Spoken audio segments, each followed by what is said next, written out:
దీవించండి మేము దీవించండి.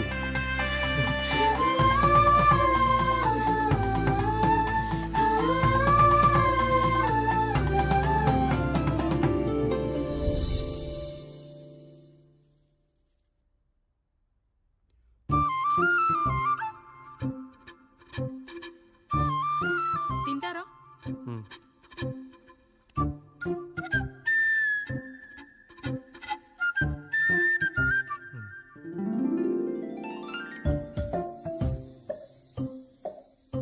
ఫస్ట్ టైమా?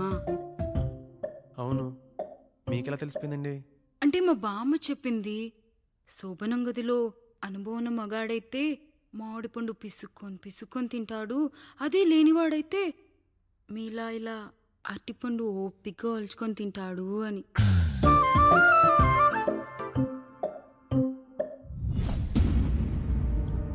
ఏంటవి? అవేంటో తెలీదా?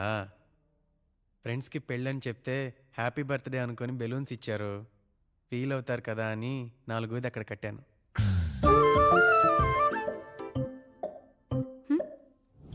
ఈ అన్నీ వచ్చాడు. పిల్లల గదిలోకి వెళ్ళారా? వెళ్ళారండి. మీరెంత ఏంటి ఇంత రాత్రి అయినా ఇంకా పడుకోలేదా?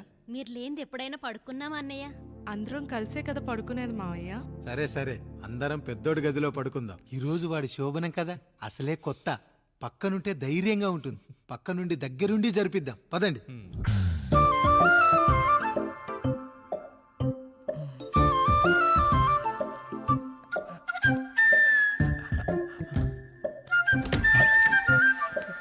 కానివ్వండి రా, కానివ్వండి కానివ్వండి. మీరేం మావయ్య ఇక్కడ పడుకుంటున్నారు? అదేంటమ్మా పెద్దోడా, చెప్పలేదా? మేమంతా కలిసే పడుకుంటామమ్మా. నువ్వు మాతో పాటే. అవును భార్గవి. మీరు ఊరుకోండి. మీరు ఇక్కడ పడుకోవడం నాకు ఇష్టం లేదు మావయ్య.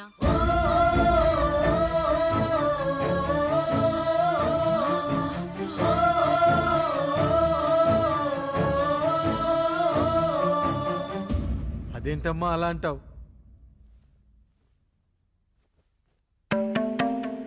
ఎన్నో చూసాం, ఎన్నో చేశాం. దుక్కి దున్ని కోత కోయకుండానే ఈ విత్తనాలన్నీ మొలకొచ్చాయంటావా తల్లి? అవన్నీ నాకు తెలీదు మావయ్య. మర్యాదగా బయటికి వెళ్ళండి.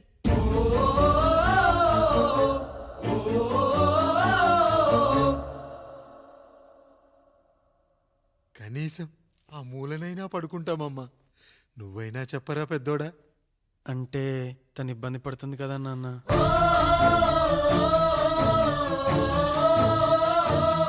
నువ్వు కూడా ఏంట్రా?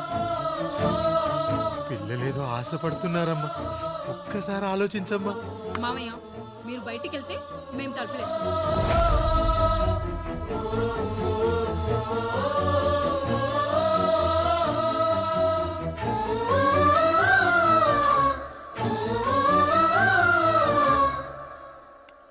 వేసుకోండి అమ్మా, వేసుకోండి. తలుపులు వేసుకోండి.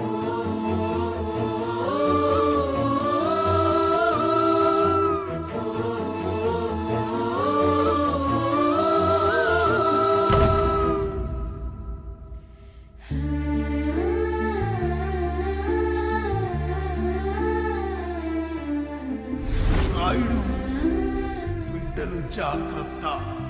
ఈ రోజు నుంచి వీళ్ళంతా నీ తమ్ముళ్ళు చెల్లెళ్ళు కాదు, నీ బిడ్డలు.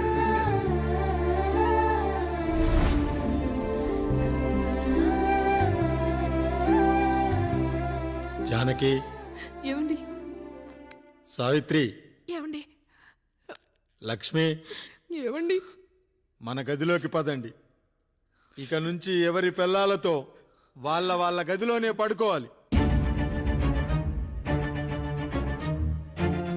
ఇది ఈ రోజు నుంచి ఈ వంశానికి రాస్తున్న కొత్త శాసనం. అయ్యా అలా అనకండి అయ్యా, మీరు లేకుండా మేము ఎప్పుడైనా విడిగా పడుకున్నాము. అంతా కలిసే కదయ్యా పంచుకున్నాం. వెళ్ళరా వెళ్ళు. నీకు భార్య ఉంది, నీకు పడగది ఉంది. వేసుకోండి రా, మీరు వేసుకోండి. తలుపులు వేసుకోండి. మీరు కూడా ఏంటండి పిల్లలేదు? నర్మయ్, చిన్న పిల్లల వాణ్ణి ఉయ్యాల్లో ఆడించేటప్పుడు పక్కనే ఈ నాన్నకు కావాలి. బడికెళ్ళేటప్పుడు పక్కనే ఈ నాన్న కావాలి. గుడికెళ్ళేటప్పుడు కూడా పక్కనే ఈ నాన్న కావాలి. కానీ శోభనం గదిలో మాత్రం పక్కనే ఉంటానంటే బరువయ్యాను జానకి, బరువయ్యాను.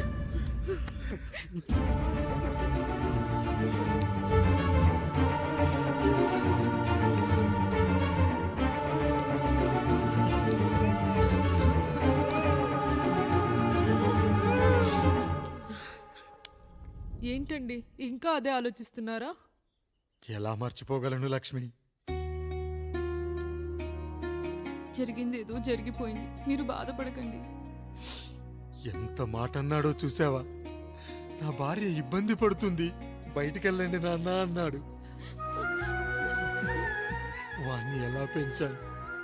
చదువుకుంటే పై చదువులకు వాడు వేరే ఊరు వెళ్లాల్సి వస్తుందని చదివే మాన్పించేశాను. జ్వరం వస్తే ఆ మాత్రలు చేదుగా ఉంటాయని నేనే మింగాను.